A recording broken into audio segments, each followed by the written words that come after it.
Guide to the Good Life.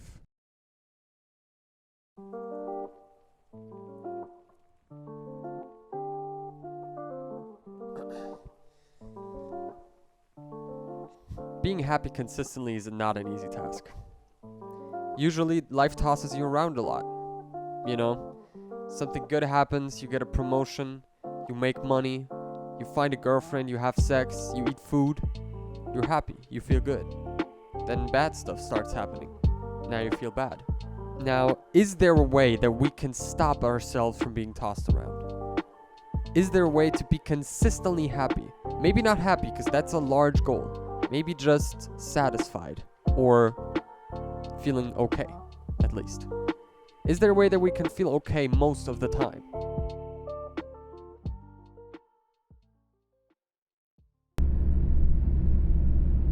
Part 1. The final lesson. A wise man by the name of Epictetus once said that there is only one way to happiness, and that is to cease worrying about things which are beyond the power or our will. So this quote right here is actually the foundation for a philosophy called Stoicism. Now the quote is easy to get when you hear it, but it's quite hard to understand, so let me explain. When you think about it, there's only two categories of things that relate to yourself. There's things that you can fully control and things that you just can't control. Part of the latter are people's opinions and their behavior, the circumstances that you were born into, the weather. The only things that you can control are the things that you say and do. If you spend your life trying to control things that you can't, or being upset when things aren't the way you want them to be, then you will never be happy.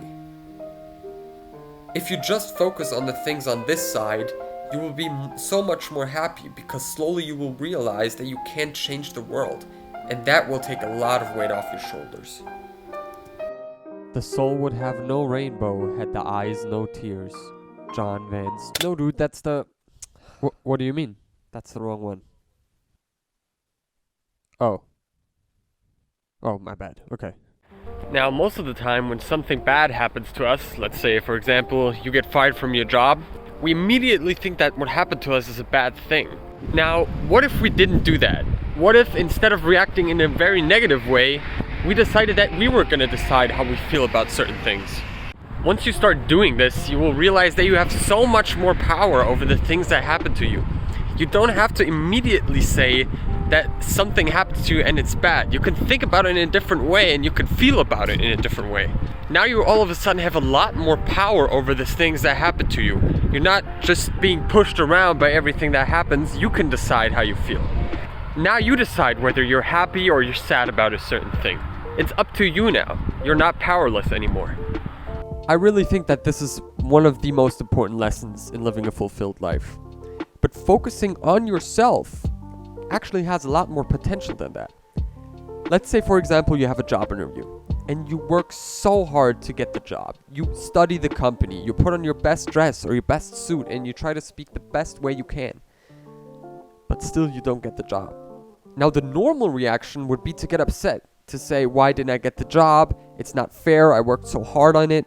But you know that it's not for you to decide whether you get the job or not. The only thing, and this is the final lesson, the only thing that you as a person can do is put in your best effort to try hard in order to achieve something.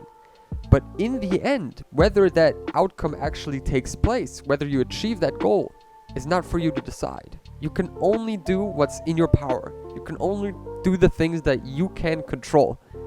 You can't control whether a person takes you as an employee or not. So instead of being upset, you should actually be satisfied with yourself because you tried your best.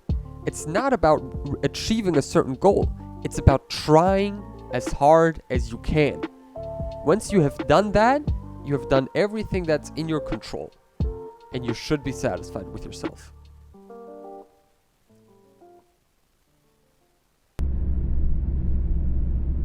Part 2.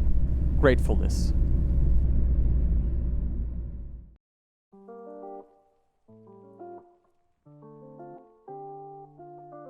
Another part of the Stoic philosophy on living a good life is being grateful for the things that you already have. One of the struggles of life is just the ever-present chase for more and more things. We all want to have a sense of progress, but we rarely, if ever, stop and think about the things we're grateful for. Stoic philosophers advise practicing gratefulness in order to live a happier life. There's a few ways we can do this. The first way being a period of reflection every day that is entirely dedicated to thinking about things that we're grateful for. Roman Emperor Marcus Aurelius, who is nowadays known as one of the most influential Stoic philosophers, practiced this every day. He would take some time before he went to sleep in order to reflect on the day and also think about the things that he's grateful for. A practical way to do this would be to take 5 minutes in order to write 3 things down that you feel the most grateful for in your life.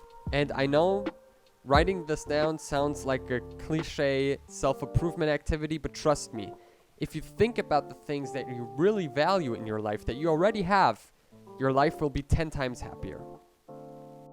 Another method of practicing gratefulness would be to employ something called negative visualization.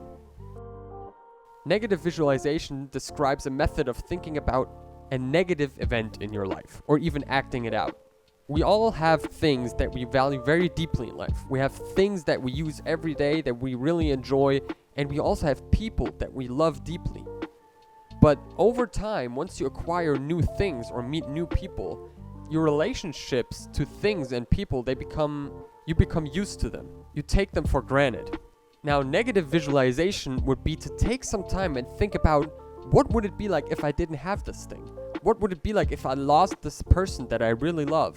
What would it be like if I didn't have this thing that I use every single day? Now, I know this sounds masochistic to think about someone dying, but the purpose of negative visualization is the same as reflecting on things that you're grateful for.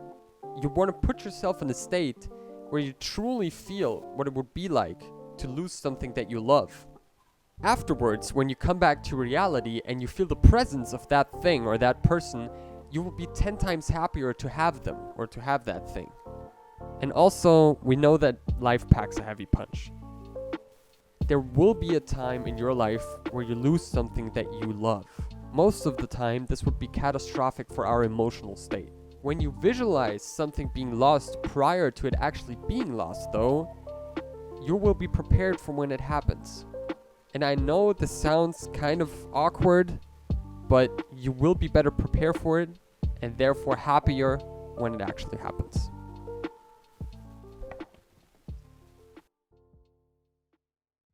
Alright y'all, I just finished working on this video. I really hope you can enjoy at least a little bit of it. I tried to put as much knowledge as I have in a simple way. If you want to tell me anything or you have any discussions about Stoicism or anything else, please let me know. And I hope to see you again with some more videos in the future. So see you guys.